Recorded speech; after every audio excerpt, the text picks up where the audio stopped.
জাতি ধৰ্ম বৰ্ণ নিৰ্বিশেষে সকলোৱে পালন কৰি একতাৰ ঢোলেৰে আমাৰ বিহুৰ স্বকীয় মৰ্যাদা অক্ষুণ্ণ ৰাখিছে।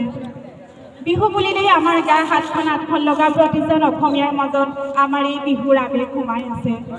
আজি এনেকুৱা লাগিছে যেন আমিও এই বিহুৰ মাজত হেৰাই গৈছোঁ।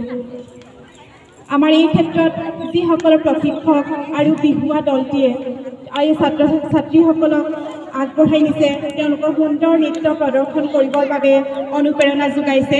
তেখেতসকলক শলাগ নল'লে হয়তো আমাৰ এই কাৰ্যই আধৰুৱা হৈ ৰ'ব। গতিকে মই পুনৰবাৰ তেখেতসকলক এই মুহূৰ্তত শ্ৰদ্ধাৰে শলাগ লৈছোঁ আৰু তেখেতসকললৈ আন্তৰিক ধন্যবাদ জ্ঞাপন কৰিছোঁ। আমাৰ সকলোৰে উপস্থিতিত ইমান সুন্দৰ বিহু নৃত্যৰে আমাক সকলোকে আমোদ দিছে। সকলোকে ধন্যবাদ জনাইছোঁ। ধন্যবাদ আপোনালোকলৈ ইমান সুন্দৰভাৱে আমাক অনুপ্ৰাণিত কৰাৰ বাবে।